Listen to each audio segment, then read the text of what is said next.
Good morning friends. আজি এটা সাংঘাতিক বস্তু আপোনালোকক দেখুৱাম।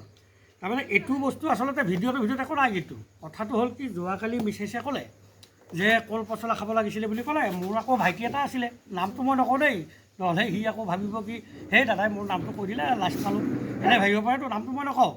কথাটো হ'ল, মই ক'লোঁ কি বৌয়ে কল পচলা খাব বুলি কৈছে, পচলা লৈ আহিবাচোন। কল পচলাটো জানেই, তৰকাৰী খাবলৈ অনা পুলি, কল গছৰ পুলিটোক পচলা বুলি কয়। মই বোলো জানেই চাগে, ডাঙৰ ল'ৰা।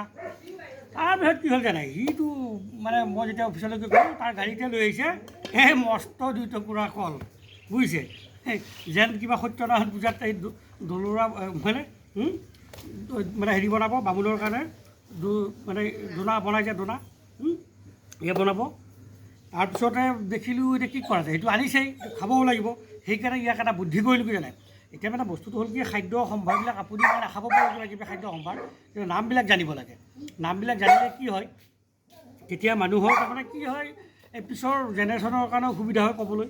আৰু এইবিলাক কিতাপ কাগজত থাকেই, কিছুমান মানে অকণমান ষ্টাডিটো থাকিলে গম পায়। দ্বিতীয় কথাটো হ'ল কি, আজিকালি ল'ৰা ছোৱালীবিলাকে এই পচলা কাটিবলৈ এইবিলাক নাজানে, আৰু বিভিন্ন ধৰণৰ খাদ্যৰ কথা নাজানে। এই কথাবিলাক শিকাব লাগে। এই কথাবিলাকো জানিবৰ কাৰণে এই ভিডিঅ'টো মই বনালোঁ। ভিডিঅ'টোৰ ভিতৰত কিন্তু একো নাই। এতিয়া মই কি কৰিম, এইটো দিলেই যেতিয়া, এই পচলাটো কি কৰিম, এতিয়া মই ইয়াত 2টা বস্তু বনাম। এটা হ'ল আপোনাৰ যিহেতু ভীমকলৰ এইডাল, সিও বহুত কষ্ট কৰি আনিছে। ইয়াক মই এনেকৈ টুকুৰা কৰি পেলাই ইয়াক এইবিলাকক মানে ধুনীয়াকৈ ৰদাই পেলাই শুকাই লৈ ধুনীয়াকৈ একদম ভীমকলৰ এইখিনি সাৰ বনাম।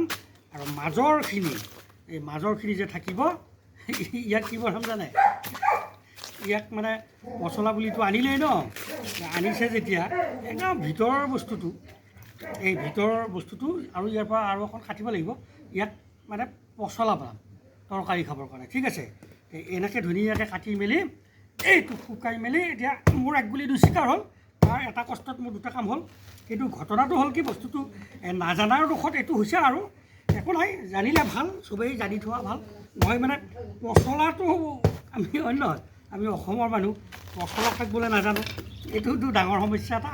সেইকাৰণে এইবিলাক শিকাব লাগে ল'ৰা ছোৱালীক। তাকেহে মই মানে শব্দৰ জ্ঞান থাকিব লাগে যে, বা কি কাক কি বস্তু বুলি কয়। আপুনি মই কিবা বস্তু নাখাব পাৰোঁ, এইটো বেলেগ কথা, কিন্তু এইবিলাক জানিলে ভাল, হয়নে বাৰু বন্ধুসকল। গতিকে ভিডিঅ'টো বেছি দীঘল নকৰোঁ, হৈয়ে গ'ল বুলি ধৰক। পচলাও হৈ গ'ল আৰু এইটো কলখাৰো হৈ যাব এতিয়া, খুব ধুনীয়া। থেংক ইউ ব্ৰাদাৰ, তুমি আনি দিয়াৰ কাৰণে 2টা হ'ল, পচলাও হ'ল, এফালে মোৰ কলখাৰো হ'ব। গতিকে কলখাৰটো কিমান দৰকাৰী বস্তু আপোনালোকে জানেই।